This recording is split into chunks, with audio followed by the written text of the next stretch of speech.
I'm too close to this stuff. There we go.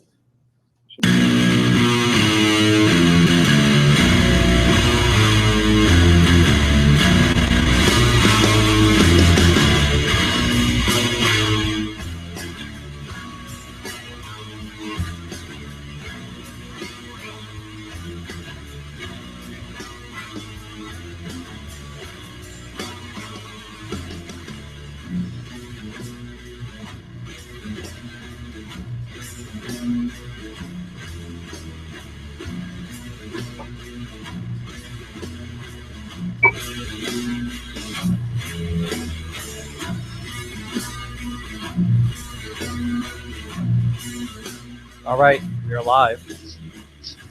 Yeah. I love that acoustic intro, man. That's just awesome.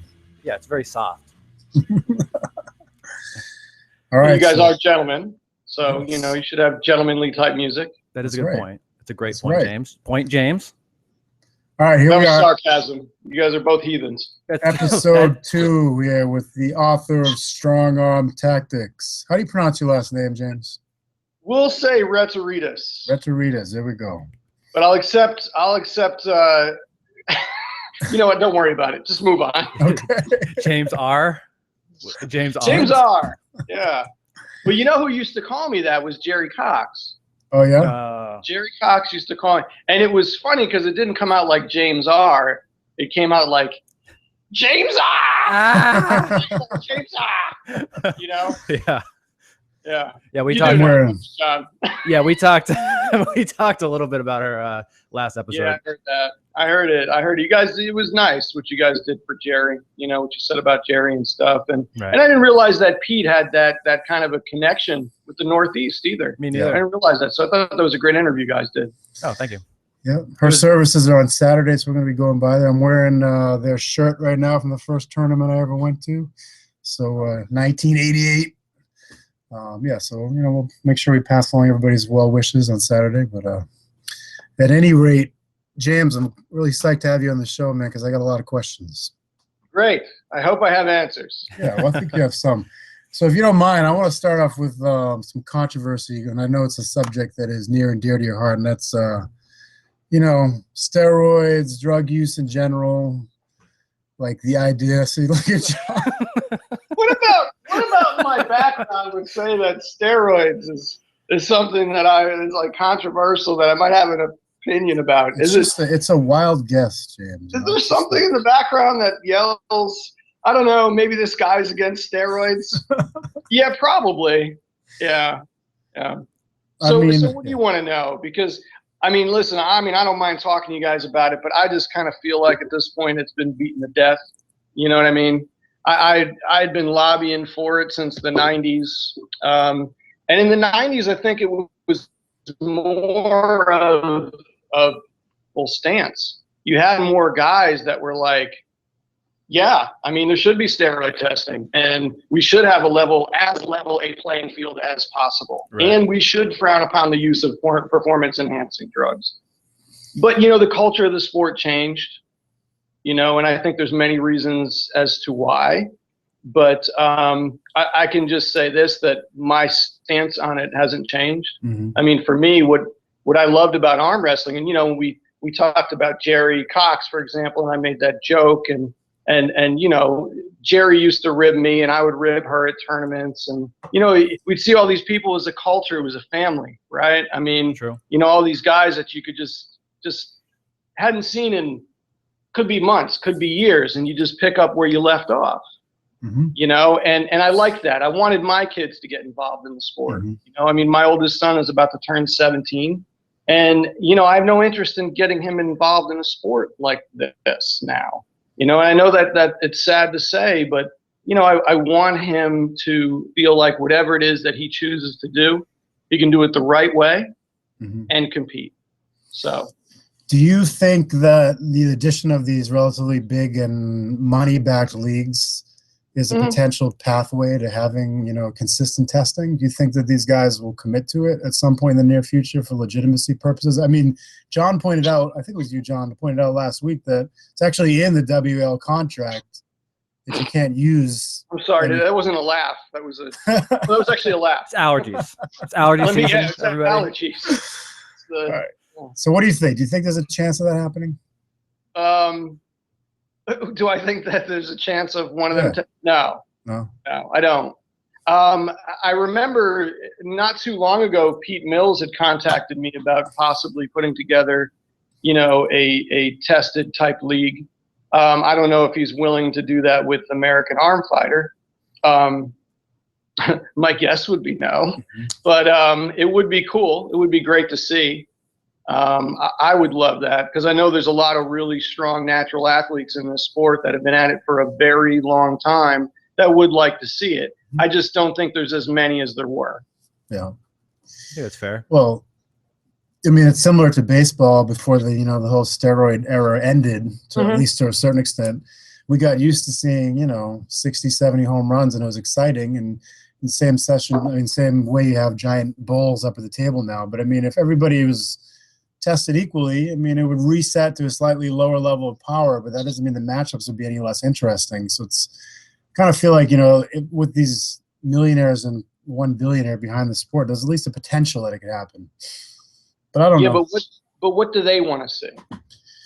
Well, do you think it changed? Let me ask you this question. Obviously, the rationale for doing steroids is it improves your ability to win and beat people on the world stage. But do steroids make the sport more interesting? I mean, it's not like we're hitting more home runs like they do in baseball. I mean, what's the difference between the top two guys going against each other, whether they're steroid enhanced or not? I'll tell you why. I'll tell you why I think it actually takes away from the technique of the sport. And listen, I mean, I guess I'm more of a nerd when it comes to arm wrestling. Even when it comes to baseball, I was much of a purist. I played baseball a lot of my life, and it's kind of how I got into arm wrestling, actually. But for me, I like watching the really good technical guys pull. Sometimes I watch some of these bigger events, and I watch certain things like where guys put their hands, how they set up in the straps. And I watch it, and I'm like, these guys don't know what they're doing. Right. They're ungodly strong. Right. But they don't even know what they're doing. Right. A lot of basic technique escapes them. The angles they take, everything just doesn't look right. But, give me a good technical matchup. That's what I want to see. And again, maybe it's because I'm a purist. You guys were talking about rules the other night, right? Yeah. Stringent rules make the sport boring for viewers that are not arm wrestlers to watch. Right. But as arm wrestlers, we know you get a 2-inch hop on your elbow pad, you just stopped somebody, or you slowed them down, or you got a higher hand. Your forearm was elongated enough so that you took position away from that guy, most likely. You stopped their momentum, put them out of position. All of these things can happen from just an elbow skip. Right. We know that. But I've had people tell me that even watching Vendetta, oh yeah, I loved it, but my wife and my daughter left the room. They were watching it, they were into it, but they got a little tired of all the fouls. And I don't fault Leonard for that. No. I've never had an issue with Leonard as a ref, personally. Never. Not once. He's never even caught me intentionally slipping, which is great. Not that has ever happened. Never once. None of us have ever done it. It's other guys that do that. No. No. I what? Forgive me while I. No, go ahead. Take a coffee break. It's not exactly professional. The three of us are drinking various beverages, and we're supposed to be talking. That's all right. Well, I figure if you want your show to be higher rated, it's better if I cover my face up. If I obstruct my face with something. Yeah, in that case, I should be wearing a mask. James, don't. Yeah, see, I'm thinking of you. God, come on. Mask on you. John's a good-looking guy, though. That's true. Okay, you guys are making good points now. Since he cut his hair. Yes, I agree, because he's a little bit more like us now, Yeah. He's realizing something. Hanging around with people like us, he's starting to figure it out. Why do you think I moved away? Probably the same reason I moved away. Yeah, maybe. You make a good point, though, James. I mean, you're right, because I love Leonard as a ref because he calls it straight and he calls everybody the same. I mentioned this last time, regardless of who you are, he'll follow you out. He doesn't care. But and my wife walked out of the room too. I'm watching this, and this is awesome. And she was gone. I was like, looked around, she's gone. I'm like, what the hell? But you're right. It is less exciting, and that's what the WL does right, because it is exciting. It's totally unfair many times. We're going to have Travis Bajan on in a week. I can't wait to ask him about this, because their version of rules is really, it's quick, it's dirty, and it's fun to watch. And then the PAL with the rigid rules is a much better idea for us, the people who are professionals or semi-professional arm wrestlers. And then, you know, so where's it going to end up? That's the question. I mean, what's the pathway to true popularity? Is it being more professional with rigid rules and testing like every other sport, or do we go like the reality show avenue? With more no, we don't go the reality show avenue, because nobody on Game of Arms and nobody nobody in the WAL is Sir Anthony Hopkins. We'll just put it that way. Except, I don't know, Devin's pretty close. That's true. Devin's recent foray into the arts with John Milne was pretty great. Yeah, very, can't lie there. Yep, that's true. Oh yeah, I loved the man with the movie camera kind of aspect to it, where if you want to change the angles, you just kind of lift it up and go like this. You know what I mean? True. True that. Travis is fun too. Travis is a blast to watch on that. I was texting him earlier because he's coming on in not next week, the week after, and he was like, I told him, "Oh, you were on tonight, and we had Peter Mills on." He's like, "I have no equals," and I was like, "This guy would have run a great thing. Like, can you imagine him as like a three ring circus leader? He would have been a blast. Selling snake oil and everything else." I don't even feel like I have to say anything. We say that with love. Of course, Travis is the man. I texted him that, so he already knows that I said it. Okay. Well, there you have it. So, James, what have you been doing with this grip stuff, man? Oh, well, I mean, to be honest with you, not hitting too many events. Went to one in January. But a lot of it, to me, it kind of reminds me of the early days of arm wrestling. Yeah. Because, you know, you go out there on the circuit, you get to know people. You know, you go to, some of the events are smaller, but they're a lot of fun. Yeah. I mean, there's a family type atmosphere. There's so many different aspects to it, so you can set goals and then go after those goals. And that's what I enjoy about it. Mm-hmm. You know, for me, it's about kind of being the strength nerd, kind of looking at a specific type of lift and saying, I wonder how I can train for that. Mm-hmm. You know what I mean? Yeah. What can I do to increase my strength in this specific lift? And that's what I do. You know, I design programs around that, and it's fun. I have so much fun with it. And, you know, it Saturday morning and afternoon, we get together just like we did with arm wrestling practice, and it's jokes and movie quotes and a lot of fun, and it's you know, I mean, it's ball busting and all the stuff that we love about arm wrestling, or loved about arm wrestling. I don't know, it could still be the same way. I do. I do. Yeah. Oh, I know, John. But I remember you telling me that in Vegas, that it was kind of reminded you of the early days of your arm wrestling training, and I expected this whole podcast to be Goodfellas jokes, to be honest with you. And yeah. Yeah. Well, I mean, we can go that way. I know we can. I know. I'm crowding up John Milne's wall right now with this guy Nick Margus. We're doing Godfather quotes. Right. I think we're probably about 15 in. So it's either it's either Godfather, Goodfellas, Casino, or Rocky. Casino. Rocky. The Rocky quotes. Yeah, like literally. Okay. Well, I was messaging back and forth with Josh. I was messaging back and forth with Robert Miller. Yeah. Rocky stuff. Yeah, you know, like, hey, Rock, I hear your sister. I hear Paulie's sister's retarded. You know what I mean? That type of stuff. Yeah. So that's what we were doing. Yeah, we were doing that. I was waiting for Josh to get this thing figured out, and I just kind of, you know. Of course. Yeah.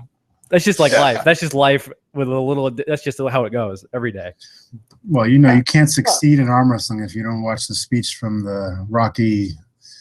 What the hell was it? 6, the one where he's talking to his son about son, how hard you hit, it's how hard you can get hit. Right. And keep moving forward. I thought how much you can take. And keep moving forward. I thought you were That's how winning is done. I thought you were gonna go with the Rocky 4. If we get out, if I can change. And you can change. Everybody can.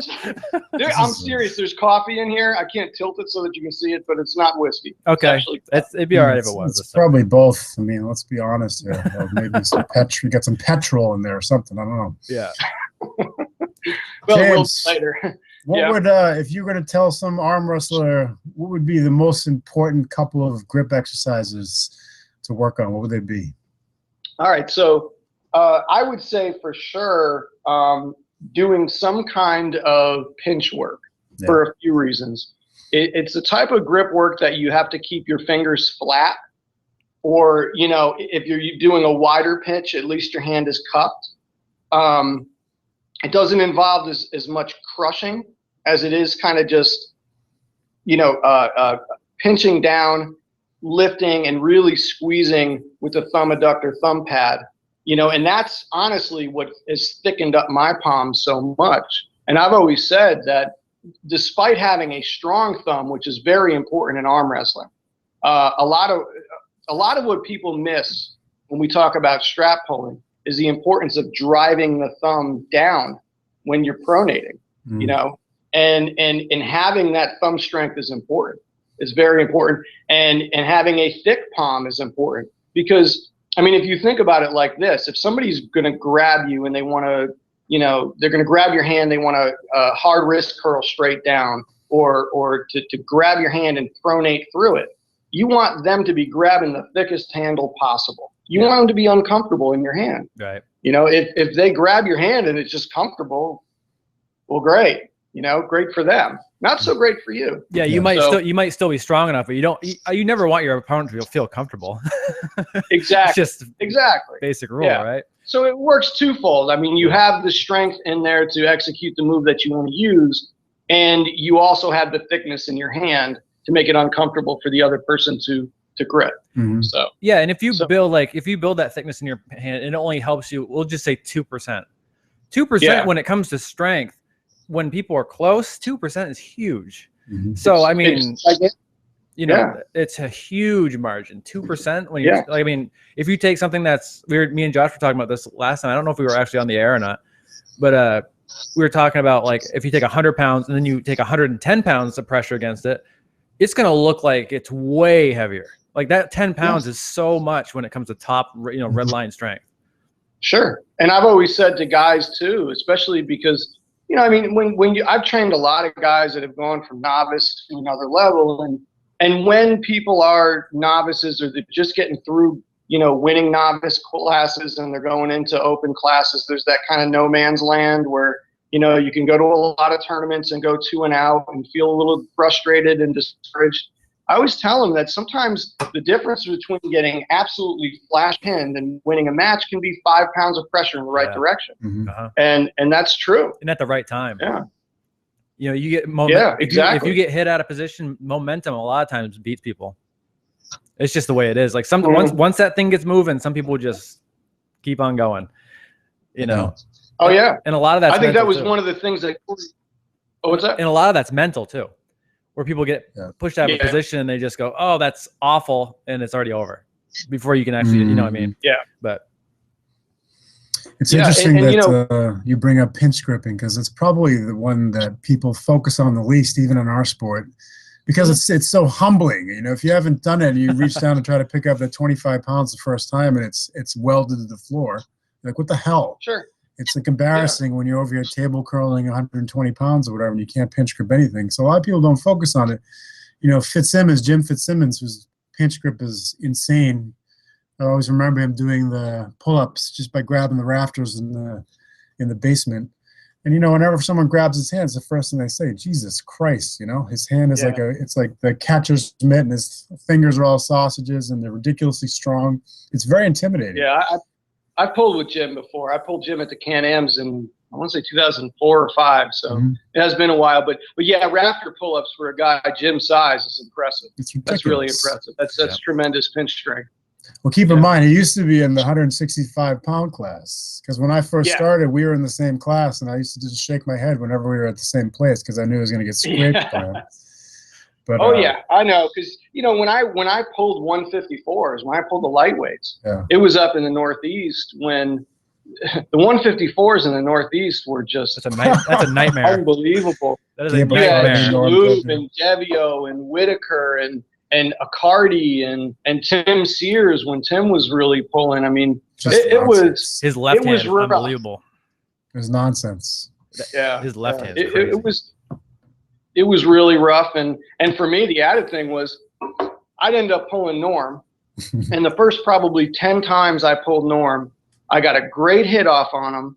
I had him in an excellent position, and he wore me out. Yeah. And here I am. I'm a guy in my young, early to mid 20s. You know what I mean? I'm in unbelievable cardiovascular shape. I think I have tremendous muscle endurance, and I'm getting worn out by two guys. Yeah. The two guys that would beat me in long matches were Milt Christmas. I knew it. I knew it was coming. 5 at the time. Yeah. Or whatever. No, he was younger than that, but he was in his late 40s at the time, and then Norm, who was in his late 50s into his early 60s. Yeah. And he's still doing it to people. Yeah, sure. He almost did it to me. People up in Maine. Yeah, he almost did it to me, he dude. and John had a great match. It was like 2 minutes long. It was awful. I bet. How'd that work out? I won. He won. Okay. But it was everything, dude. It was everything. It was one of the most fun matches I've ever had. Yeah, because it was my last match in the Northeast for a long time. Because I was like, this is. I got in the car and drove out here. I think 3 days later. So I'm like, it's my last go. Me and Norm are up there, and I'm like, they said ready go, and I just eased into a hook. Yeah. And I'm just like, we're just gonna finish it. I drove sideways. That was your choice? Yeah. Yeah, I didn't hit. And then we probably pulled for a minute, and I fouled off the front, and Josh called it on me. I pinned him, and he called me on the pin as a foul. I can't believe you're doing a show with this guy. Sounds like a real Homer rep. And then Ron's screaming at me, Klemba's screaming at me to keep him straight because I had I had to pull him again, and I'm just like, no. Not that I could have anyway at that point. After a minute, it's going wherever it's going to go. You just pull as hard as you can. One of the biggest questions that comes up for me is, hey, when you lived in Connecticut, did you train in the dungeon? And when I tell the following story, people are so surprised by it. They don't realize that from like 2000 to 2005 going into 2006, everybody trained at my house. Yeah. And when I moved to Charlotte, that's when the dungeon was kind of born. Yep. Yeah, that's when everybody started going to Ron. So the only time I really got to go train in the dungeon was when I would go up to visit family, you know, and I'd pop in and I'd pull with Timmy and Joe. Yeah. Yeah. Frank's house, go to Ron's, So yeah, that's have you ever been in the dungeon? Well, I kind of started it in a way, that kind of thing. Well, I wouldn't say all that. No, but you got the ball rolling. If you wouldn't have left, things changed. What was better? He also created the internet. So me and Al Gore. Actually, Al Gore. No, but what was great about my location was while it was terrible when I started arm wrestling because I was in southwestern Connecticut and I lived in the Bronx. I went to school in the Bronx. There was nobody for me to train with in southwestern Connecticut.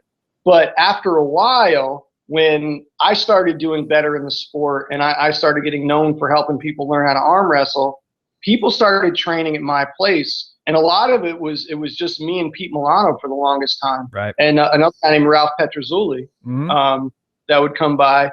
And before you knew it, it was Duke Sarkeesian and Guy Lasorsa. Stark would come down. We'd get the guys from Mass to come down in Rhode Island. We get the guys coming up from New York like Solaris and Georgie and Chris Myers, Christian Binney and Paul Walther would come up. We had a practice at the West Haven Beach in Connecticut that we had more than 40 guys at. That's awesome. And it was like the who's who of Northeast arm wrestling. We had Steve Shoemaker rode his motorcycle out there. The road warrior himself. There's so many people that don't know who that guy is anymore because he just hasn't pulled for a little while. And dude, I miss that dude. Steve Shoemaker is the man. Yep. Steve and I battled it out in the novice in the 90s. Yeah, we were the nemesis. It's an incredible part about the sport. There's so many people that we know who are sitting around somewhere and they can just show up at a tournament unannounced and crush everybody. You know, it's like they still got it, but for whatever reason they left the sport. It'd be nice to start yanking some of these. Not that it's good for us, but it's fun to when like Ron Armini shows up at the Connecticut States 2 years ago and beats everybody. It's cool, you know. And Mickey Butkus was there too. I don't know if you remember him. Of course I do. I was like, wow. I can remember 2 very distinct matches I had with Mickey Butkus. Yes, absolutely. I always thought he was interesting, man. The 3 fingers. That's one way of putting it. Yeah, I know. Some people, when he comes in, they leave. They're like, I'm not competing if he's there. But he's toned down a lot. You know, I mean, back in the old days, he used to wear the shirts that "Country Boy Will Survive" on the back, and there was a lot of yelling and stomping and all that kind of stuff. But like everybody else, he's mellow with age. You know, he does still wear the sweatpants. What's that? He does still wear the American flag sweatpants, though. Oh, well, that's a great look. Yeah, it is. It really is. I mean, style is style, guys. The first time I pulled him, it was at New England's. Alvarelli used to have the New England's. Leah, and I think Leah passed away. I'm not sure, but I think Leah passed away fairly recently. I don't know if Al has ever shown up at any tournaments, but he was the AAA state director in Connecticut, and he used to have the New England championship at rookies. And it was the first time I pulled in an open class, and it was a 176 class.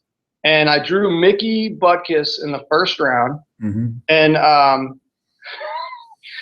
lot of people don't know this, but he's got only 4 fingers. Exactly. Did he say a joke? Right. Did he say did he say this little joke to you? Yeah, you know the joke. I do. I won't spoil it. Yeah. So he grabs my hand. He's like, "It's not fair, ref. He's got more fingers than me."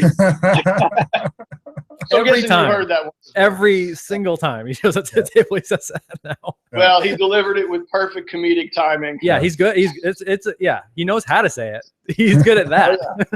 Yeah, that's for sure. Yeah, he's a tough out. He's a tough out still, you know. Well, if you pulled him right, he wasn't, though. Correct. The thing was a lot of guys would try to just back pressure him. So he would just jump on his tricep, get them all out of position, and he could stick there. Yep. But what you had to do with him was load right into his palm and go right at his shoulder. Right. And when you did that, he just disappeared. He just went away. Yeah, get him off his tricep a little bit. He had a strong tricep. Yes. Yeah, but he had a really great position. Right. Yeah, we'll put it that way. Yeah. I'm not going to give him that much credit. I'm sorry. You just can't do it, right? But you know what's crazy is I do miss him. Yeah, you know, and you talk about Ron Armini when Ron was before Ron moved to Southington, he lived in Danbury, which was kind of southwestern Connecticut. Oh, he did? And we used I didn't know that. Ron's house. Yeah, we used to go to Ron's house and train. Me and Pete Milano and another guy named Jeff Jeremiah. We used to go over there and pull, and Ron was fantastic. I mean, we used to call him sausage fingers. You know, he had this big. Yeah, most people do not understand how big his hand is. Most people do not understand how big his hand is. He's got a big hand. And when he was taking the sport pretty serious back in maybe for like a good 6-month stretch in 2010.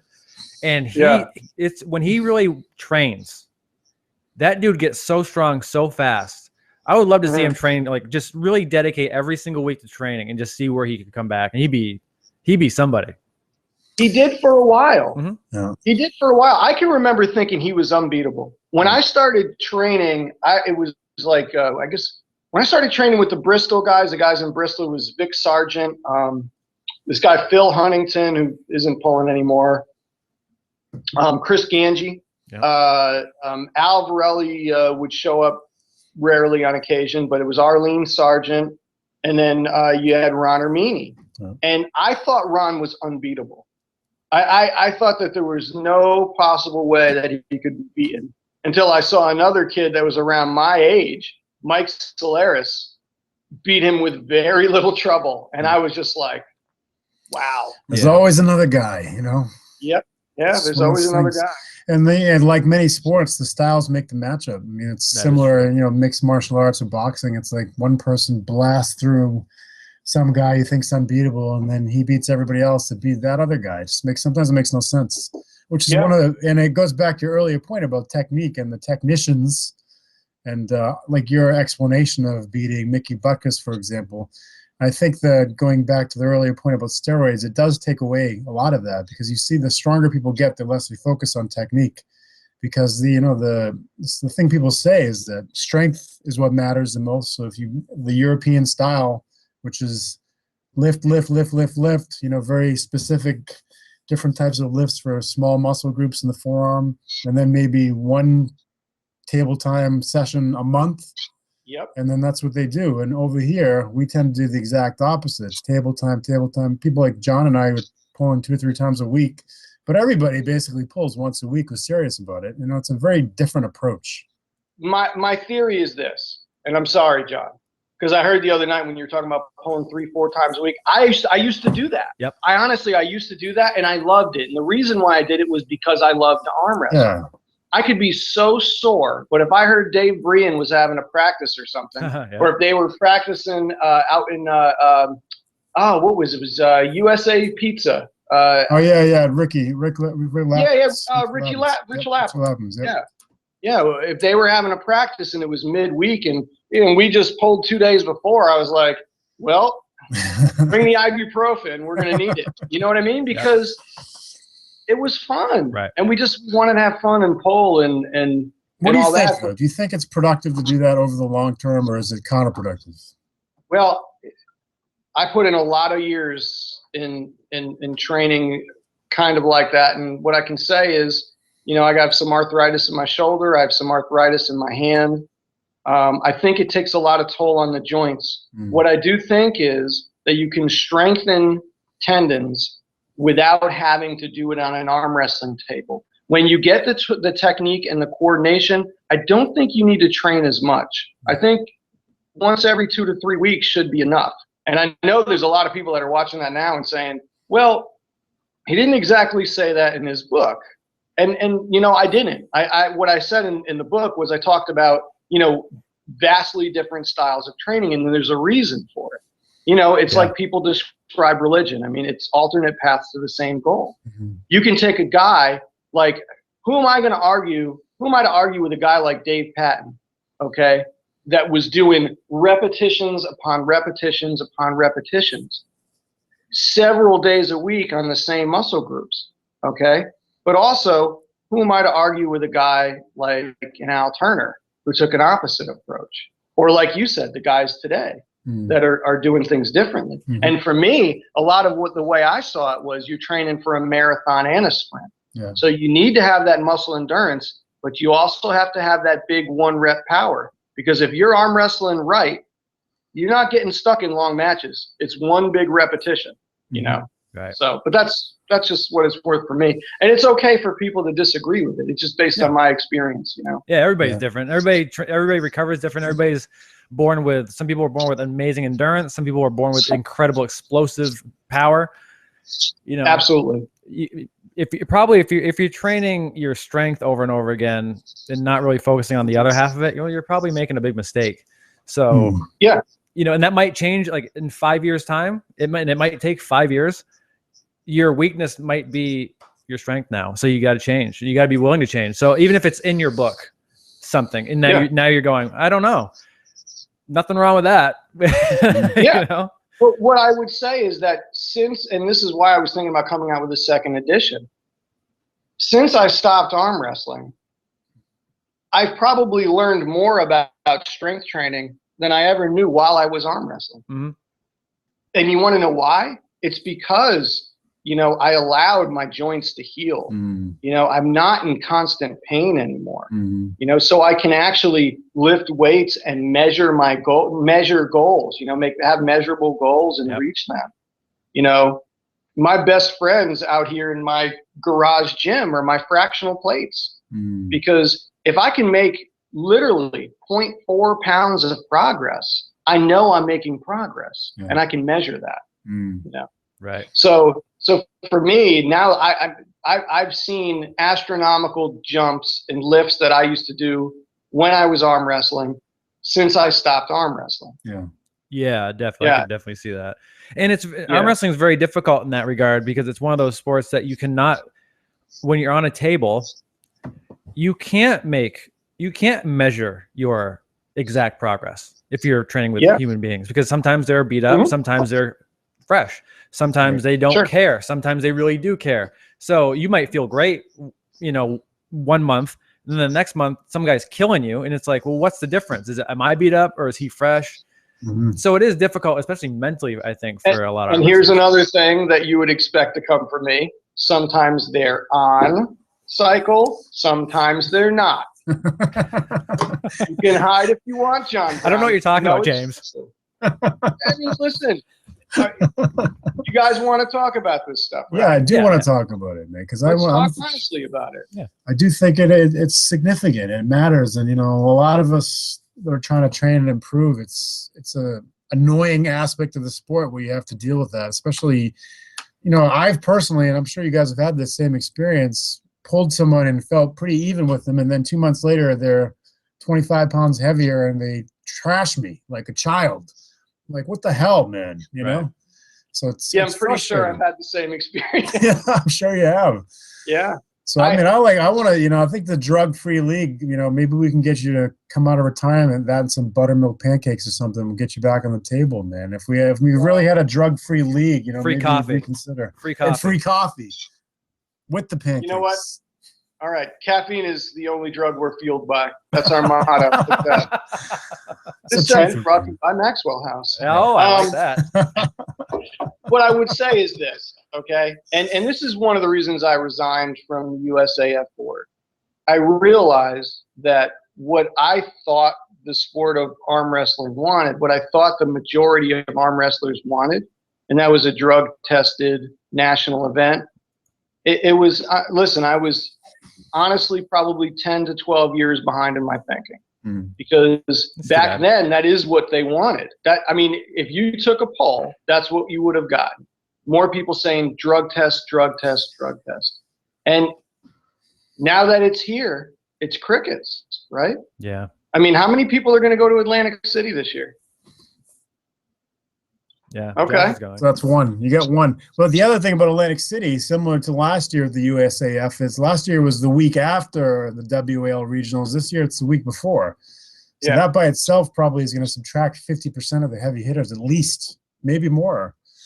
So I think, I mean, I was disappointed, you know, to see the turnout at the USAF last year, and I have a feeling it's going to be something similar this year. But I think it could be as much timing as it is the drug issue. And I think that, you know, if you stick to it for a few years, and the other problem is there's 3 friggin' nationals, you know, so which one's the real nationals? This one you can go to World, so it's sort of like this one is the real one. When I was a kid, AAA was the real one. We talked about this early this week. It's like there's too many of them, and it's inconsistent. You know, I think you have an A nationals and it's drug tested, and people will adjust towards it. When I started, the AAA Nationals was the best tournament in the country. It was. I used to go get my butt kicked every time I went, but it was awesome. Yeah, bar none it was. But, you know, I mean, some things kind of went on politically that, and it went the other way. The unifieds came up, and at first the unifieds were fairly sparsely populated until about 2003. And then if you look at 2003 to, I don't know, maybe 2009, 10-ish. I forget when the really big one was in Kansas City. It turned into a really large event. It turned into, you know, what it looked like people wanted the Nationals to be, and then it didn't. You know, the Triple Crown came around, and that was a really good idea for a while, but it lost steam. And I think a lot of the issue with anything arm wrestling related is these ideas, they come up and they lose steam. Yeah. You know, in 2005, that's when Pete and I started the NAA, the Northeast Arm Wrestling Association. And we started doing super match formatted tournaments, all right, where you had multiple super matches, one-on-one matchups. You just didn't see it. Yeah. You had classes there. You had a schedule of events that we stuck to. You had play-by-play announcing, okay? You just didn't see it. And it was a novelty, and people loved it. And all these other promoters adopted it. The 30-second ref script came out of that. And all of these other promoters adopted it. But that lost steam too. That super match format. I mean, what tournament doesn't have? I mean, I'm going to this sit down tournament tomorrow. Mainly, I'm just going to see Scott Latella and Mill Christmas, because I haven't seen those guys in so long. Yep. So I'm driving up with a friend of mine that used to arm wrestle here, and we're going to go hang out. Yeah. You know what I mean? But there's super matches at this thing tomorrow. And it's supposed to be, a national event. So you see the super matches at all of these events now, but it's still kind of lost its luster. I think you're right. But I also think that because of the amount of attention the sport's getting right now, it's the perfect time for some of that stuff to be reunified like it was. But how do you get people to work together, well, Josh? it's the same thing with any situation where you have this kind of division. I mean, it's not easy, but if you get to the root of the cause and you start, whittling out the problems one by one, and maybe we only solve, for example, right? I was not the guy, Josh. I'll tell you that. Maybe you are, but I was certainly not that guy. You have never seen somebody so vilified for wanting fair play and sportsmanship. Yeah, well, you know what? The thing is that if you want selfishly, you may want the sport to be designed so that you have the best chance of succeeding, which we have to understand because people are generally selfish by nature. That's just the way we were built, or what have you. But for the good of the sport, no, I wanted the truth. You have to support. Yeah, well, you have to support professionalism if you want your sport to be taken seriously outside of your inner circle, and that's the problem with our sport right now. The reason is why it's not bigger, because everybody watches this. This is awesome. It's so much fun watching tournaments. I love going to them. It's exciting. There's a lot of adrenaline. It's a black and white sport. Someone wins, someone loses. So all the elements are there for it to be something that could have a spectator, a following. But when you have 6 different leagues with 6 different sets of rules and people doing the home reffing stuff and different kinds of straps and everything's just, it's haphazard. You can't get any consistent following. So, at some point, the rest of the world's already figured it out. It's like they're all on the metric system and we're not. You know what I mean? Yeah. It's like, let's get with the program. That's a great analogy, actually. But, if you go back on the message board, you'll see all of these threads about standardizing rules, standardizing equipment. You'd go to a table. You go to a tournament and the table was a different size. Yeah. You'd have some with staggered pads, some with straight across. Yep. Sometimes there'd be a metal loop. Sometimes there'd be a double metal loop strap. Velcro. Sometimes there'd be a Velcro strap. Yep. Sometimes it'd be plastic buckle. And it's like, okay, do I need the secret decoder ring before I come here? Or can we actually have a set of rules that we know and that we can be consistent with and a standardized table? Because it's about standardization. I just think exactly. I totally agree, and I just feel like you might be right. It may be like banging your head against the wall, but I feel like let's just try it, see what happens. I'm going to keep writing these articles. Maybe 2 people will read them. Maybe you'll update your book, and another couple hundred people will read that. And little by little, it's like 100,000, couple 100,000. No. I can show you my sales. They're a lot better than that. No. Let me ask you this question. Yeah. Do you think I don't know. What the problems are. I think everybody knows enough of sort of the backstory of all the different fracases that have gone on and the friction. Don't you think some of it's resolvable? The USAA and USAF were originally the same organization. Now they have 2 nationals. Isn't there an ability to repair some of the stuff if it was done in a way that's motivational and that people all benefit from, for example? Well, it's kind of like I tell my clients at work, that if you stick fervently to your side of a situation without empathizing, without looking at the possibility that there's a chance you might be wrong here a little bit. There's a chance that somebody else might be making a good point. Yeah. And maybe there's room to compromise. Yeah. Maybe you don't have to change your opinion too much. But if you keep an open enough mind, okay, and understand where the other person's coming from, it doesn't have to be a fight. We do conflict in general. We do conflict just the same way we encounter danger in the world. Mm-hmm. We see a bear in the woods. We either run from it, we flee, we fight the bear. Bad idea. It's either going to catch us and eat us. We're going to fight it. It's going to eat us. Or we freeze. So it's fight, flight, or freeze. But that's how we do confrontation too. You could also put on a bear suit. You didn't mention that. So I know, but you know what? Last time I had a bear suit, it didn't fit in my back pocket. So you gotta carry Josh, with you in the woods. This is a serious conversation here. Yeah. And you know what? I mean, I don't move like I used to. So changing into a bear suit quickly these days, probably not going to happen. But no, listen. So, no, I take your point. And it's a good point. But the point is this. It requires listening. It requires listening. If people can sit there and listen, let somebody finish, think about what they're saying and where they're saying it from, then respond, sure. But you know what? Board meetings for these arm wrestling organizations, conversations between the heads of these arm wrestling organizations, it just doesn't work like that. No, How many times we were saying, hey, listen, guys, don't schedule events on the same date. I mean, honestly, just try to work around each other. You know what I mean? And people would say, oh, I didn't do it intentionally. And then they would do it the next time and the next.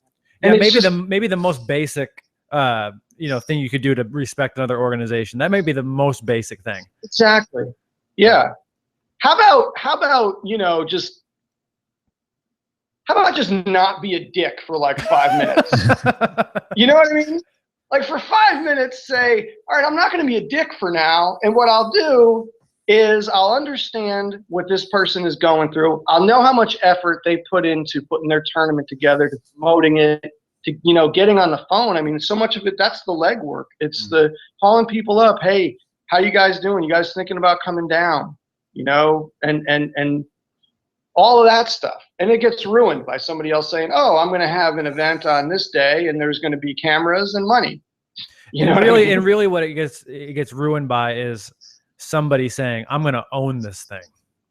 When they talk about the sport, it's like, I'm going to take ownership of this sport. I'm going to own this whole thing. And it's like, what? Who is that worked for? Right. No, of course. And ultimately this is the reason why. It doesn't matter how much money some of these guys have. Okay. What they don't have is a real understanding of the community. And what I mean by that is no matter what you're selling, and I don't care if it's, a tuxedo rental. I don't care if it's like me, therapy. I don't care if it's sporting goods. You're selling a service. Sure. So your product is only as good as your service. Yeah. What made the NAA events so popular was that Pete and I were friends with all of the people that showed up. We'd spend time on the phone with them, and it had nothing to do with the fact that we just wanted them to show up and make our tournament all fancy and nice. It was because we were friends with them. We knew them. I mean, you guys spend every Saturday in the garage together with all those people at some point. You know what I mean? Like you were in the cult. You were in the culture. You knew what it was like to be at a practice and see people working. Just at that level. If you come in from the outside, you need to respect that.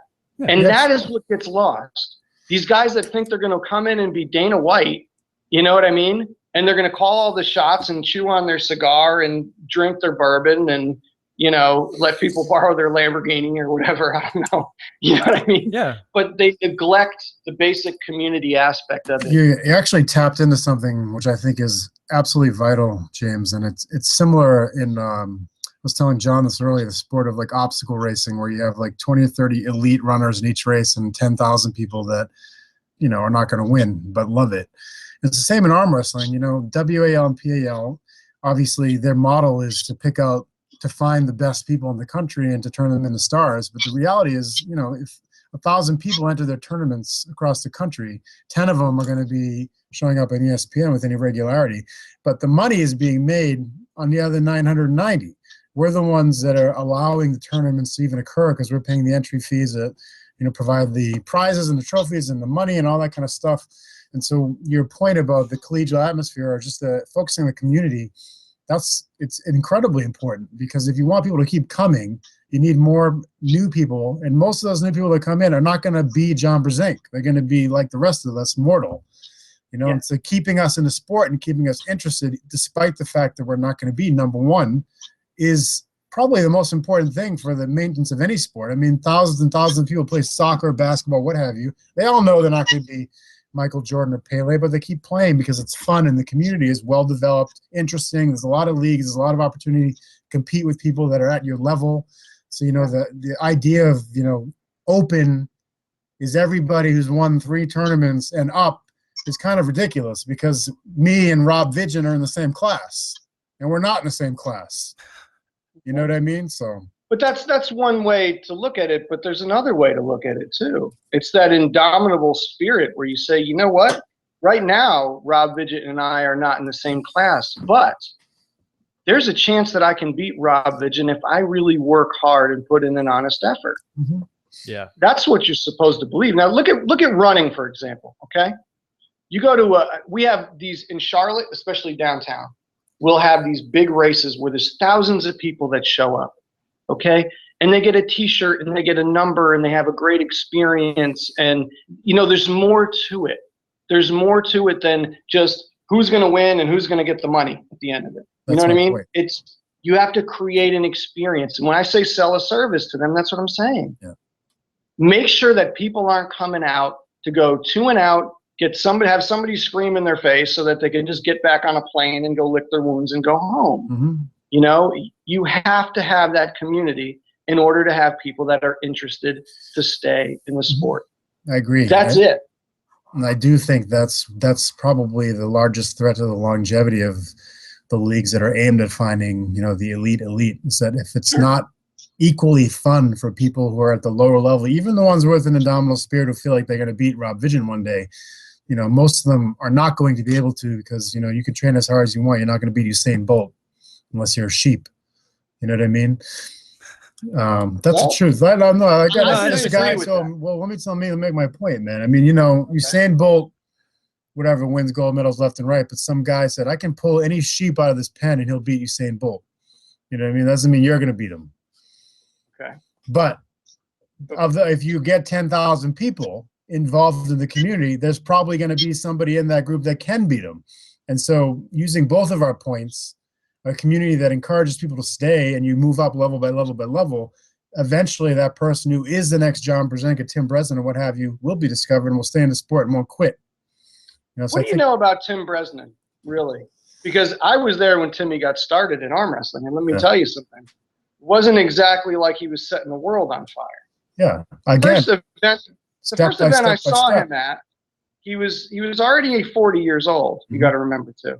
First event I saw him at, I was standing outside of, it was at some bar in Eastern Connecticut, 2002 maybe.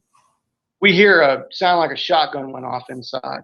Walked inside, and I didn't know who he was. He was just a big biker guy. You know, he's holding his left arm. He got his arm broken by a guy who kind of pulled novice a lot in the Northeast, name of John Daigle. John and his dad, Gene, used to pull a lot of events in Connecticut. They even used to put events on. Yeah. But Tim, he started coming to practice maybe a year later. And I'm going to tell you right now, he couldn't beat anyone in the room. Yeah. But he did have very good pronation. He had a small hand. He opened up too much. Okay. But he went from that, a guy in his 40s, okay, that had just broken his left arm, you know, and was, I don't want to say not committed, because he was. I mean, he showed up every week and he trained, okay?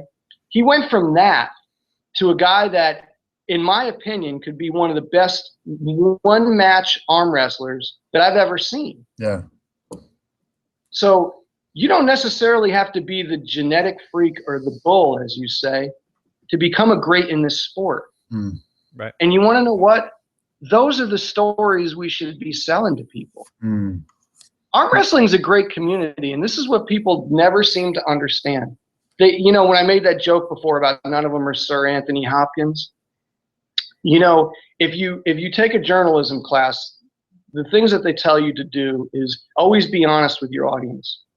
Okay, don't insult their intelligence ever. Don't feel like you need to dumb it down, like you need to explain something to them. Be honest with your audience. Okay, show them what is real. The real great draw to reality television is the stories of people. You know, it's the human interest factor. And I have never seen, and I've been in a lot of different communities and I've met a lot of different people. I've never seen more interesting people with interesting stories than arm wrestlers. It's true. It is I don't know. Bizarrely true. It is weird, huh? Yeah. And the thing is too, like you're saying with these, you know, the stories of people who, you know, we should be celebrating those stories. That is a good point, because it's happened so many times over and over again. I mean, that's those stories of somebody coming in and really not having much talent or not having much, right off the gate ability, like some other people do, that have really risen to huge levels. But even, I don't know. I mean, to me, what's exciting about like any sport, and especially this kind of sport where you combine, obviously power is hugely important, but this amazing level of technique that I personally love too. I know me and you, James, really love that section of the sport, but you can actually start a career and continue it by doing something that in a way that nobody else has really done before. And Tim's kind of a cool example of that, in my opinion, of being a heavyweight with a shorter arm, smaller hand, who developed this style that's unbelievably hard to defend. With really, if you take the basics of his genetic tools of hand size, all that kind of stuff, the things that we all aspire to, to have, he doesn't have many of them. But and it makes him incredibly hard to deal with because it doesn't matter. So I think that's cool too. It's like, you don't have to necessarily be Rob Vigent. You don't necessarily have to be John Brzenk. You don't have to be Cobra Rhodes. You can do it your exact way. And you can take from all that and then throw out 60% of it and go, well, my 60% is going to be the part that I added to it. And I don't really care if people tell me if I'm doing it wrong. And then but that's somewhere. The artistry. Right. That's when I say the artistry gets lost. You're talking about baseball before? Okay. Where's the Wade Boggs or the Tony Gwynn? The Wade Boggs, you're a Red Sox fan. You both might be, right? From where you're at, Red Sox people. Okay, John, you're too young. You're too young to remember Wade Boggs. I remember Wade Boggs. I was a kid. Okay, so Wade Boggs was such a great directional hitter. You know what I mean? Now, you referred earlier to the guys in the late '90s, the steroid era of baseball, that just basically came in and ruined all the numbers that meant something to the sport. 755, Hank Aaron, 61, Roger Maris, right? These things meant something. Right. There was some cultural relevance to these numbers, right? So that goes away. All of a sudden, you don't have to be the best hitter. If you're going up there and you're Sammy Sosa and, you're swinging at God knows what, God knows why, okay? And you just happen to connect, and for some reason it flies 50 feet out of the park over the fence. Okay, I'm sorry, but you're not a really great hitter. You have tremendous natural power, but now you supercharged it. So that's not a fly ball to left center anymore, okay? That's a home run. That just went 450 feet. So I guess arm wrestling is kind of the equivalent. And that artistry, making it your own, becoming like the artist you want to be on the table, having that creativity. There's not many Tim Bresnans left, right? Guys like that have learned to create on the table, learn to work around people's power. I mean, this is just what I see. Yeah, I really, you said something in there that was really cool, where that fly ball is now a home run, and that's interesting because, like, if we just talk about something as simple as forcing a hook. So now, we'll take somebody who's, performance enhanced. They can just grab a hold and go, Whereas somebody who might have just not quite enough power just to turn it in. Now you have to use elbow movement. Now you have to use angles. Now you have to use body positioning in order to slide the elbow somewhere to take a little bit of pressure off in order to create the situation you need to be in. That's the difference. Of the 9 steps it takes you to force a hook as opposed to just doing this. The other side of that argument, though, and I agree with both of you guys, but being a little bit of a devil's advocate is, people constantly will say that, Barry Bonds, McGuire, and those guys were already awesome, and that the steroids put them up to another level that, other people couldn't catch up with them anymore because they chose to go an illicit route. So the question is, does steroids by itself create a good arm wrestler, or do you still need all that other stuff? Because I would say you still need all that other stuff, and after X number of years, you decide you're not quite good enough to get to the top without some kind of enhancement, and you decide to go to the enhancement because people are doing things like what John was describing. Their technique is more developed, it's more impressive, it's more diverse, or what have you, and they're overcoming the strength differential by using those techniques, and that you have to improve your strength another 2 or 3 levels in order to defeat the technique. Bad arm wrestlers become slightly more effective arm wrestlers on steroids. Good arm wrestlers go up 2 weight classes and become great arm wrestlers. Yeah. I was gonna say that. I'm sorry, but that's just what I've seen from my experience. No, I was gonna say, like, when you take the two, it's 2 halves, right? You got to take the work ethic and then you take the enhancement. And if you only have one of them, then you're probably never. Just for this segment, I'm going to slide over a little bit. You know, you're probably not gonna. Yeah, that's nice. You're probably not gonna have the whole package if you don't have both. If you have performance enhancement and you have an incredible work ethic, that's a dangerous individual. And if you add genetics in as well. Sure. I mean, yeah, but it takes, like, if you're really willing to work, yeah, that's going to be a magic pill, man. That's for sure. Right. I think that's true. Mm-hmm. Yeah, absolutely. So, but we didn't come here to talk about steroids now, did we, guys? I think that was a constructive conversation about steroids. Yeah, yeah, but it won't go anywhere, and that's the problem. We've had plenty of productive. You know what it's like talking about race in this country, you know? You can have the conversations and the dialogues, but if it doesn't go anywhere, you just feel like running with your head down to a wall. Well, some things move quickly, some things move on a geologic scale, you know? And it's like it's a generational thing. Generations go by, and like the race issue, I mean, every group of kids that comes along, you hope they're going to be a little bit less ignorant of various issues. And, you know, arm wrestling obviously is not as important as that kind of stuff, but I mean, it's nice to have a little bit of optimism that one day they will be at least semi-drug free. I mean, there's not enough money in it to guarantee that tournaments are going to be drug free, but it'd be nice if we could at least guarantee that the national championships was going to be tested. You know, it seems like a reachable goal. I'm training for a specific feat of strength right now, and I don't know that I'll get there because I've plateaued on it, but what I'm trying to do is, for my weight class, break the world record for strict curl. Yeah. 2-hand strict curl at a 100% raw, drug-free event. What do you 198 is what we're talking about? I'll probably be lower than that. Probably. I might do my first few at 198, but I'm coming down in weight right now. Mm-hmm. Yeah. Do you know how many guys already have it figured out how to go to those events and to taper off it at the right time? You know, and it's like, I can't think of anything more cowardly than to go to an event designed to be 100% drug-free on drugs. I mean, arm wrestling is one thing because there's, you know, regardless of what it says in contracts and all that other crap, there's really, unless you're going to the USAF Nationals, there's no real rules against it, right? Sure. Let's be honest. So guys are going to use it.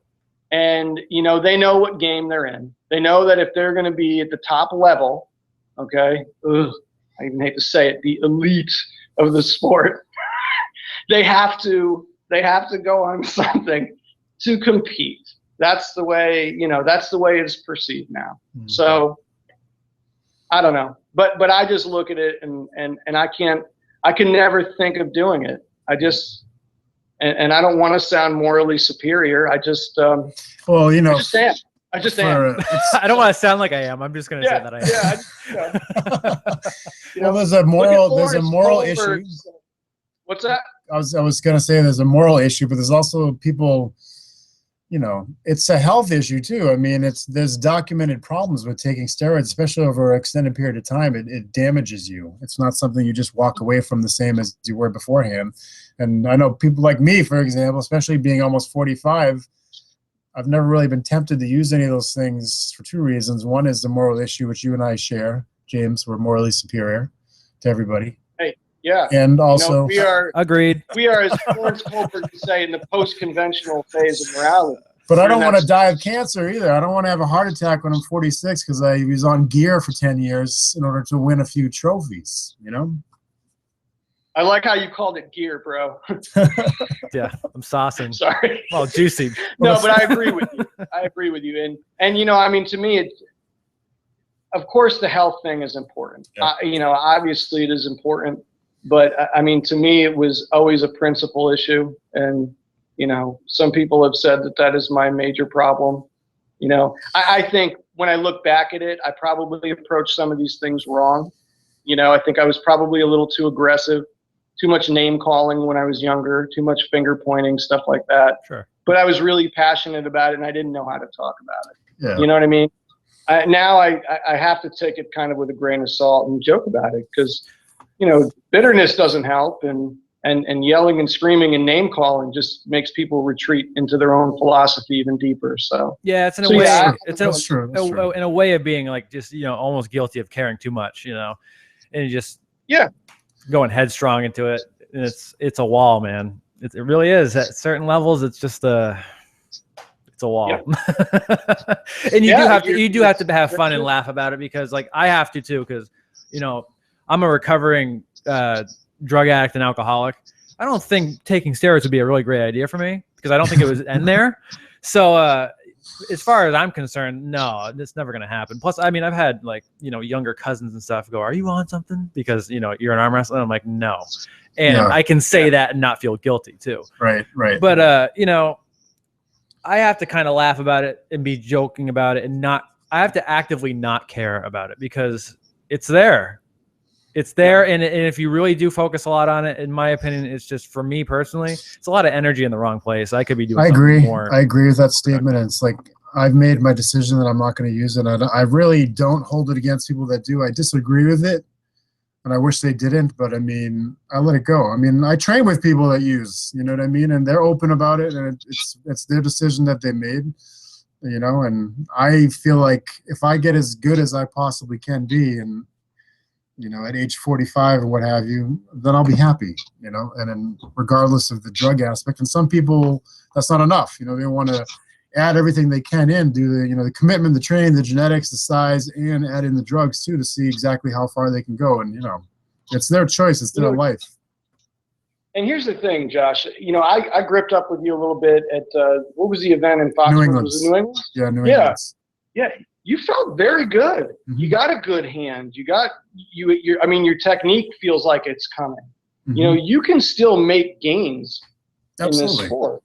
And you can still find yourself not only just winning classes, but knocking off some of these big guys that you've already kind of put in your mind a level ahead. No. I haven't quit on any of them. I'm being nice because I train with these guys. In my brain, when you guys are on the video, I'm smashing all of them every night in my dreams. Believe me. Well, shit, never mind. My plan is, you know, I got a list. I'm not going to tell everybody who's on it, but I got an actual list.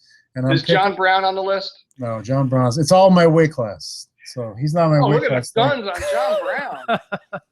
How you doing up there in Minneapolis anyway, bud? I'm crushing it up here, man. I love it. I like it a lot. I like it.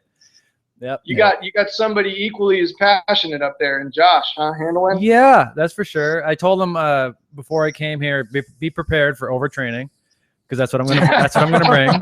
And he was like, "I'm so ready." Like, great, I'll get the ice packs. Yeah. There's been a lot of pain up here. Yeah, trying to get them used to what I do. Where John Brown goes, he brings the pain. Yeah. I brought the dungeon pain with me. You think you will write another book about arm wrestling, or what? I don't know about another book. I think what I'll do is a second edition of the one that I've written, but I want to focus more on developing arm strength in general. Yeah. Just basically based on what I've kind of learned in the last few years. I've had some really great exposure to some great trainers that have kind of opened my eyes to some things that you don't really look at when you're an arm wrestler, and I look forward to learning more. I don't want to write about it until I feel like I have some kind of expertise about it. Mm-hmm. Like, I'll give you a great example. You know, I just started, and I can honestly say that it's been 15 to 20 years since I deadlifted. And I just recently started deadlifting again, 2-hand, double overhand deadlifting. And I have a trainer who's been helping me, somebody that I know from the grip community, a woman named Maria Bichetta, who has been great. I mean, she's baby stepping me through the whole thing, you know, but just in the little bit of time since I've started doing 2-hand deadlifts, I've seen some strength increase in places that I really didn't expect it to. Sure. So yeah, and I think I'm in for some major gains, bro. Well, you and I talked about that, James. I remember because I was doing some squatting and deadlifting for a couple of years, pretty hard, and you asked me what every day. Yeah, every day. Yeah, I did it. It was an experiment, that's for sure. I wanted to know. I want to know if getting strong in general would translate to getting strong on the table. So I committed to it. And you asked me, you said, what did you think about it? Because I ended up getting to a double body weight squat, and I ended up deadlifting 445 at 170 pounds. And I kind of just stopped because the experiment was done, in my opinion. And you know, it was, you said, and you asked me, just what did you think? And in my opinion, I'm like, I got stronger, but I really think it was a confidence builder in that, like, I am strong. Like I knew it. I'm like, I can, I can move a lot of weight. I can pull a lot of weight, and now I can push a lot of weight, and I'm like, yeah, I'm strong now. And I think that confidence kind of built, it was certainly a mental barrier that was broke on the table, but I mean, I think my body was stronger. So right away, you're going to be more solid on the table. I think all 100%. That stuff is fantastic. And I mean, if you're, not to bring it back, but if you're a natural athlete, just promoting that the hormone response, I think is phenomenal. I really do. Yeah. And what I would say too, like, what you were saying about feeling just stronger mentally at the table. Sure. It's a huge psychological edge. I know. And it's funny because the first guy that I talked about this was Guy Lasorsa. You guys know Guy, right? Yep. Yeah. I remember years ago talking to Guy about it and him saying, and we both just kind of agreed on it. We were driving to like Vermont or something, and we were talking about how we get so much confidence on the table from certain lifts that we do. That we know that when we're peaked out at this lift, we're going to be hell on the table. Yeah. You know what I mean? And it's not always the same lift for different pullers. Sometimes it's a completely different lift altogether. Yeah, and for me personally, I felt that same. For me personally, I felt that same way too. And it wasn't from any lift, but on the table itself was when Corey Bresnan or Ron would hit me in practice, and I wouldn't feel pain anymore. And I went, there's nobody out there that's going to make my arm hurt anymore. Because for a few years, those guys hit you, it hurts. Because they hit, especially like Ron. I tell people, like, with his just flat hand side pressure, it feels like someone's hitting you with a bat in the hand. It feels like that. And once that stopped hurting, I'm like, in a tournament, someone says ready, go. I'm never going to be afraid of taking that hit anymore. There's just no way. I mean, nobody's going to make me feel like that. Even if they pin me the same way, I'm not going to be injured. I'm not going to be hurt. There's no reason to stop pulling. So it was. I definitely agree with that in that aspect too. Of like, this just makes me feel better, and that that little bit of mental edge of feeling a little more confident is huge in that kind of a sport, especially in a ready-go sport when it has to do with power. It's a huge mental game. Sure. That's a great edge for you, just to feel that. Definitely. Did you ever meet Joey Milano, Pete's brother? Yeah.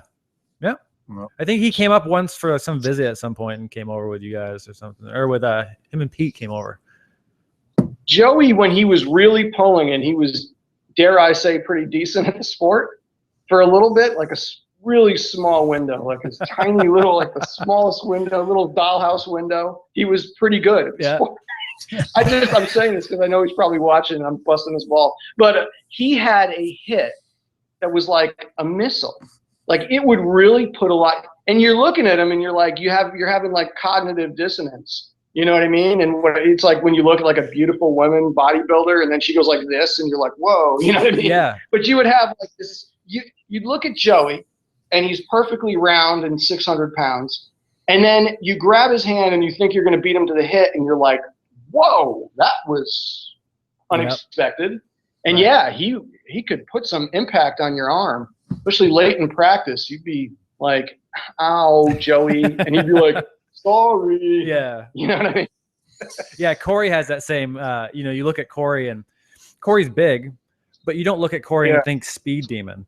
But that kid is so fast. And once he developed a hand, it was unbelievable. Yeah. Like, he beat some people and I go, are you kidding me? Like, you beat him? And he's like, I don't know. Well, it's that speed and that positioning too. Yeah, he's got a tough style. He's got all kinds of strange angles it pulls out on you. Yeah. There's little weird presses in the middle of the table and stuff like that. And it's painful. It hurts. Yes, and it is painful. Because it's really hard. He switches to him pretty quick too. It's exactly, and that's the part that's tricky about it. I love that kind of stuff, man. You know, you don't see enough of that. You know, moving to 2 or 3 different techniques in the same match and ending it. Seth Bai just did that to me in the super match at Gillette Stadium. You know, so. Oh yeah, how did that go? It was awesome. I mean, we were pulling for hours and hours, and then we had the super matches, so we were certainly not fresh, but it was, you know, there were thousands of people watching. I mean, you felt like you were a celebrity. They had no idea who we are. We just had WEL shirts, so they assumed we were all the best in the world. So it was great. You know, we're walking like, oh, yeah, I'm the best. I'm the best. You don't want to pull me, man. And, you know, it was watching Jerry and Dave Chafee. I mean, they were getting every bit they could out of each other. I thought I was so impressed by that because, you know, I saw that. A lot of times, you know, these big guys, you know, they don't want to, like, in front of the cameras and people, they don't want to practice and lose, and maybe it's going to hurt their reputation. Those guys, it was hard getting them off the table so other people could arm wrestle them because they were just taking the training time and going at each other, all different angles. And I put up an 8-minute video, but they probably went at it for a total of 30 or 40 minutes of just straight arm wrestling. It was impressive. Yeah, even that 8-minute video, I thought to myself, wow, that is a lot of pulling they're doing right there. Yeah. That is perhaps a bit too much. But you know what it did? I had somebody actually send me the link to that video. This guy, Scott Johnson, he's a friend of mine, lives down here. His daughter, Taylor, arm wrestles. And he sent me that video, and he was like, Jerry Catterick can arm wrestle like this? And I was like, oh, yeah. Yeah. I mean, if you ever pull with Jerry in practice, and I mean, I've seen him pull some unbelievably good pullers in a hook. I've seen him rotate through some good pullers. It's just he's got that thing where he's got that one move he's so confident in, and he's going to go to it. Yeah. But people are mistaken when they think that that's all he can do. Yeah, and in fact, I'm pretty sure Dave came away with that impression. Yeah, the few times that I've trained with Jerry, I mean, I've probably 5 or 6 times total in my career I've trained with Jerry. I've never seen him flop in a practice. Yeah, he doesn't do it. Yeah. I've just never seen it. I mean, I've seen him pull everywhere else. It's just that one move once he gets to the table and the money's on the line or whatever's on the line. It's damn if that move doesn't work. It's strong, you know. Why wouldn't you do it? Yeah. Well, I'll tell you, the one time I would say it bit him in the butt was out at that first UAL. And I remember he was totally cooked. He had just beaten John Brzenk in a super match. And then he pulled through the event. And he was in the overall. He had to pull. I can't think of the guy's name. Oh, the artist formerly known as Roman Sindigliani, or however you pronounce his name. He had to pull him. I don't know what his name is now. It's something else. Yeah. But he had to pull him, and he was saying he was tired, and I said, Jerry, just don't go to your tricep. You can stand up and top roll with this guy. You can stand up and hook with this guy. Yeah. You just got to believe it. You know what I mean? Right. And he had his head set on going into that move because it's what he feels most comfortable doing. Right. You know? But he done it for 6 hours or 8 hours or whatever in a row. Oh, and he did it in those matches against John were ridiculous. Unbelievable. Long. Yeah. So, yeah. Yeah, you can't do that 3 times in a row, a minute and a half, and then pull a tournament and then try to beat everybody in the overalls with your tricep. Yeah. It's going to get tired. It's going to get tired, dude. Go to your bicep. Yeah, exactly. Switch it up a little bit. It does make me excited to see what happens in the WAL. I mean, it's unfortunate that they have to go through the tournament style instead of doing a series of super matches, but it's curious. I'm curious to see what's going to happen this time. I mean, yeah, obviously they're screwing around. It's practice. It's not a real situation, even with the ready goes. But I mean, it's just I can't wait to see what happens. Yeah, it definitely creates interest. Did Jerry sign? Oh, I'm sorry. No, it's good. What'd you say, John? Nothing. Oh, did Jerry sign with WAL? Is that what happened? I don't know. I mean, he competed with them last year, so I think it was a 2-year contract. So technically, he's still part of it. I'm not an expert in the WAL contracts, but I know he's planning on going back. So okay, yeah, because I had somebody ask me. I had a few people ask me recently. Who is Denis Simplenkov's mystery opponent? Yeah. And I was like, I don't know. I mean, I don't even know if I'm announcing the event yet. I know, yeah. They didn't even tell me if I'm broadcasting the event yet, so I don't know. I have no idea. It's not like Jerry, on the meetings. Jerry was announced. He was announced it was like, I think it was 2 vendettas ago. He was announced as being on the card. I can't remember who he was going up against, but he got yanked off it because of the WAL thing. So I have no idea if that's still the case. Oh, okay. Because I was going to say, because that would be, to me, that would be an ideal matchup. Oh yeah, that would be fun. Jerry and Dennis go, you know. Yeah, because who else is there? I mean, that they can put up there that we're going to want to see. You know. Yeah, that's a good question.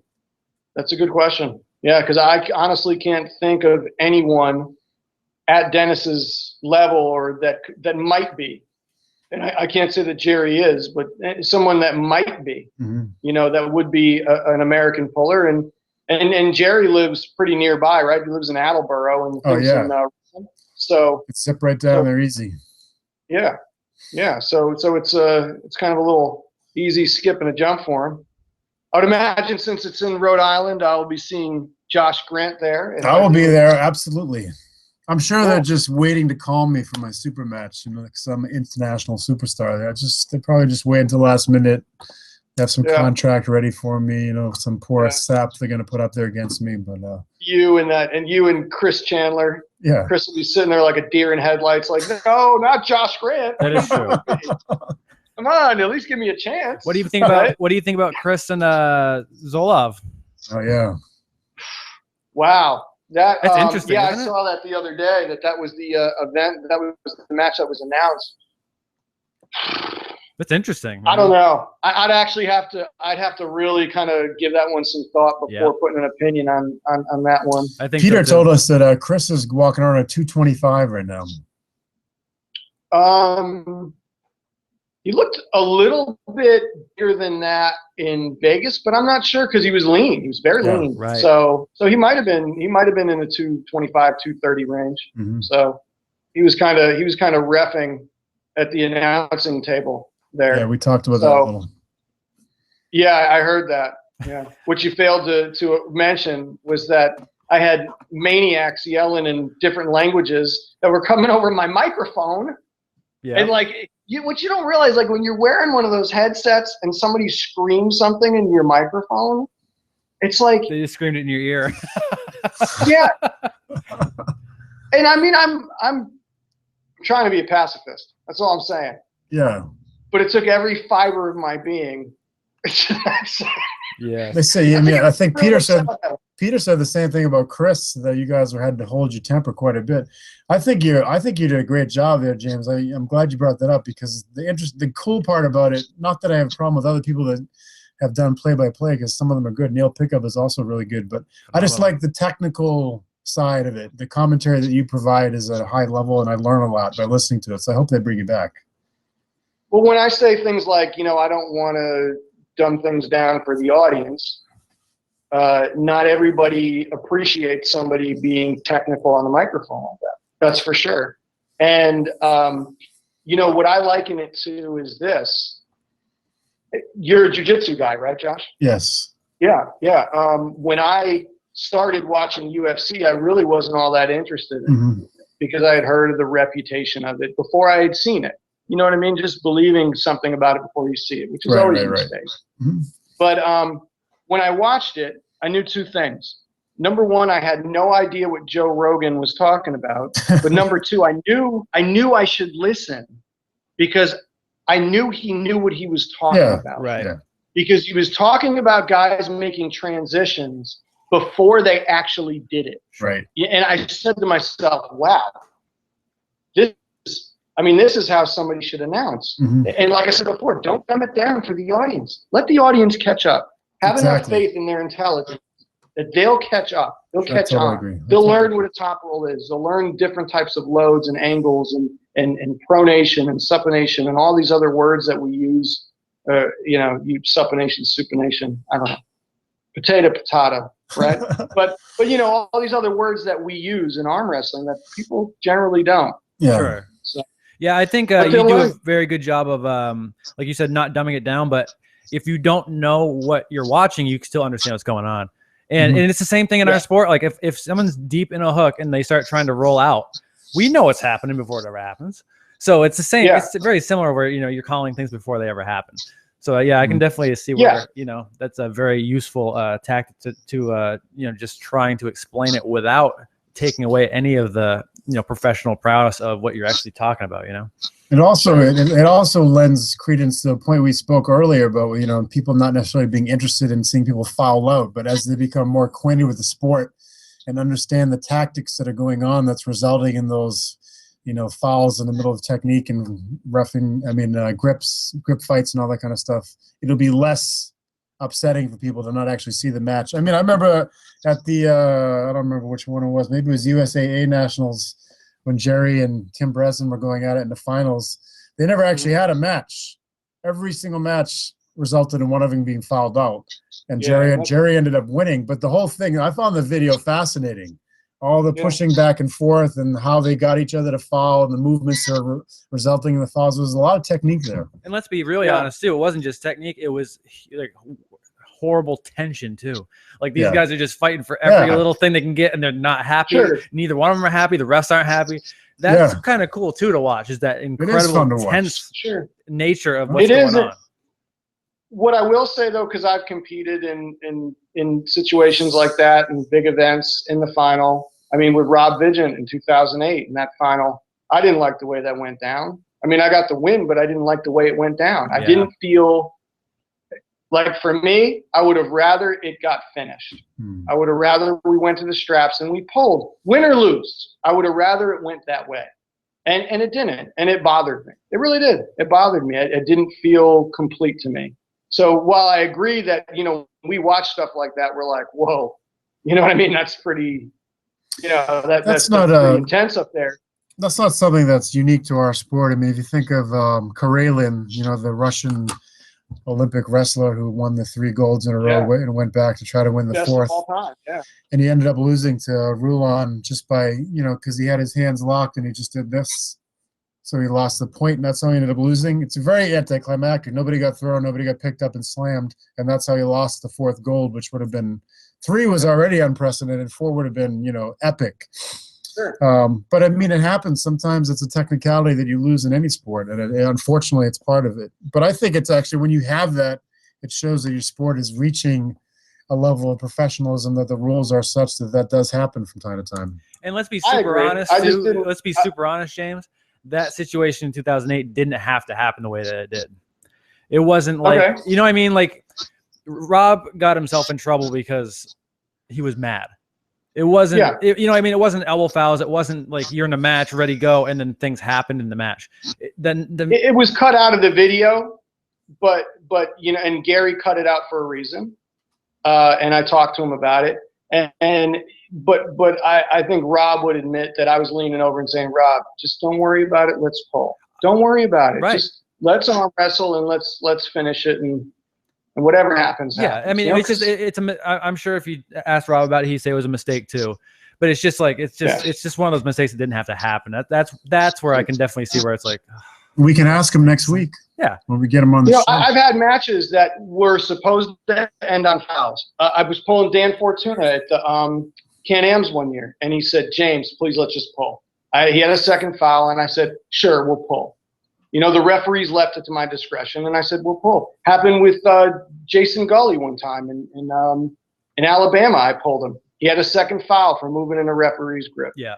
And I said, that's all right, we'll pull. Happened with Charles Fisk one time in North Carolina. Second foul. I said, that's all right, we'll pull. Right. So if it's up to me, we're pulling. And I don't want to win like that. Yeah, that's all I'm saying. I totally understand. Totally. Devin Larrett and Chris Binney had that same thing happen at WAL last time around when Binney fouled the second or third time or whatever, and Devin's like, "Don't call it, don't call it." Yeah. I love seeing that stuff. I appreciate that stuff too, because that's old school arm wrestling. I agree. You can get the crowd into it more than anything. I've seen a lot of guys do that where there's a double foul and they say, "Screw it, let's pull." Yeah. Josh Bishop and Mike Shalhoub at an event I had in North Carolina, same thing. Josh had a second foul, and Mike Shalhoub was like, "Nah, don't worry about it. Let's go. We'll do it again." That's awesome. Yeah. That sounds like Mike. Yeah. Oh man, was he impressive in that event? We have a whatever it is, a 14-man, 154 challenge. All right. he's getting into absolute wars in this thing. He loses his first match to his last name was Bishop, wasn't it? But it wasn't Bob Bishop. Bob Bishop. Yeah. Who looks huge. He doesn't look like a 54. Yeah. He lost a match to him, comes all the way up through the losers bracket, sees Norm in the semifinals, has a war with Norm, and then he doesn't want to pull the 54s in the open class. He says, I'll just jump up to the 76s. 76s has Josh Bishop and Kevin Hicklin in it. You know what I mean? Amongst a lot of other really good 76s, and Mike wins the class, okay? I never said this to anybody other than the guys that I train. I won the 98s at that thing, okay? They call Mike up to pull me in the overall, and I'm nervous. Mm-hmm. It was the only time I was nervous all day. And let me tell you, I mean, I had to pull Dave Morocco that day and some bigger. I was the only time I was nervous all day because I know how dangerous Mike is. Yeah. And I have these memories of Mike at practice snapping into a hook and hurting the back of my forearm. You know what I mean? I do. We all do. Yeah, Josh knows too. And Mike came up and said, James, I'm beat. I don't want to pull. And I was like, are you sure? And he's like, yeah. And I was like, yes. You're like, I guess so. I guess that's all right. I was like, I'll take it. I'll take this one. This one I'll take. Yeah. That's funny. That is awesome, man. I'm sorry I got like a million anecdotes. You guys are probably like, how do I get this guy off of this interview? No, it's been great. I love it. What got to do to get this guy off the phone? We have that. We've had you on for an hour and a half. Just want to make sure you know what time it is. I'm sure you have important things to do. But the anecdotes are awesome, man. Everybody likes to hear. It's fun. I did everything important that I had to do today. Oh, I like me and Josh when we started this website. It almost started as a joke because I made a comment on Facebook. It was half-hearted. Just like, and you made a comment on it, James, when I just said, I'm going to start a frequently asked page questions for these new arm wrestlers because my inbox turns into it. And that's exactly what you said, too. Yeah. And then Josh got in contact with me. And he's like, well, let's do it then. And I'm just like, all right, I'll look into it. Yeah. So that's how this whole thing started. It was just kind of really almost out of a joke. Yeah. But when we started this show and we were talking about having people on, I was like, Josh, I don't want it to be like some big news thing. Like we can talk about issues and that kind of stuff, but I want it to be like a really fun, like, why did we get into the sport? Why was this fun to begin with? And just talk. Because like there's nothing more fun than going to a tournament like when we met up in Vegas. And there's nothing more fun than sitting around with a bunch of arm wrestlers that you like and just laughing and making fun of each other and talking about old times. It's just the best. And I kind of wanted the podcast to be like that. It had been such a long time since I'd seen you. Yeah. But do you realize that, when we used to, because Paul Walther actually lives down here now in North Carolina. Right. And we actually moved down here in the same week in 2006. The same week. And we didn't even know each other was moving down here. Really? I was on the phone with Christian and Christian's like, did you know Paul moved down there? And I'm like, what? He's like, yeah, Paul. He lives in Charlotte now. Isn't that where you are? And I'm like, yeah. And then, I was like, Paul, I didn't know you moved down here. He's like, yeah. So we were 10 minutes apart at the time. We started training, but we used to train together up in the Northeast. Either, we would make Timmy and I and Pete would make the trip out to New Jersey. Yeah. To train at Paul's house, and Christian would be there and Marcio, Bob Sawick. Yeah. And we'd all have a good time and, make fun of Paul. And Christian would do his Paul gorilla imitation, which is still the funniest thing I've ever seen. It's quite funny. Paul's wife standing out on the porch while Christian is jumping around like this, like that. And Paul's wife looks and goes, you see your friends, Paul? You see your friends, Paul? These are your friends, Paul. But we had so much fun, right? At those practices. And then it was like seeing Timmy and Christian and you and even Nicole Cisco and Barry Egan was a really good guy, the announcer. Great guy. We had such a good time. It was like you just pick up, and that's what I mean when I say you pick up. You can pick up with the same conversation like it was just, yesterday, even though it was 10 years ago. And that's the only reason I'm driving up to Virginia tomorrow, so I can do the same thing with Milt Christmas and Scott Latella. Yeah. Two guys I haven't seen in forever, and it won't matter. It'll be the same. Yeah, and it won't matter. And it won't matter that you didn't see him for a long time. It'll be the same exact thing. Yeah. And that's kind of what we wanted this whole thing to be. It's like, why did we start this whole thing? Because it was a lot of fun. So let's just have fun. Like we don't have to. It should be like no structure really. Just talk about arm wrestling. Talk about whatever. Fun. The world's got enough structure. That's right. The world's got enough structure. Right. Our days are structured. Our days are so structured. We need our leisure time to be a little less structured. This is gonna be recess. This is gonna be adult recess. Yeah. Well, I'm sorry. Screw it. Yeah. Oh, hey. I don't know who's watching. I can have clients that like tune in and they're like, "Oh, so that's what my therapist is like." When that would be awesome. Yeah. Well, James, thanks for coming on, if you get in trouble, you definitely got to let us know about it. Yeah, definitely. That'll be a funny second episode with you. Oh yeah, and you'll be getting a bill. I'll have a lot more free time. Maybe we can all do a show together. That'd be great. Yeah. Well, thanks, James, for coming on, man. It was a really, really fun time. Yeah, we had a blast. Of course, guys. Great talking to you. Hell yeah. We'll do it again soon, hopefully. Yeah, I hope to see you up in Rhode Island. And I'll be there. John, I'm sure you'll pop up somewhere like you did in Vegas. Yeah, of course. There's John Brown. There's never a plan. Don't know why, but it's cool it's here. Yeah. All right. Well, I'm going to cut the broadcast, but I want to talk to you, James, for a second after you hang up, after we stop the broadcast. So if you just want to stay on for a second.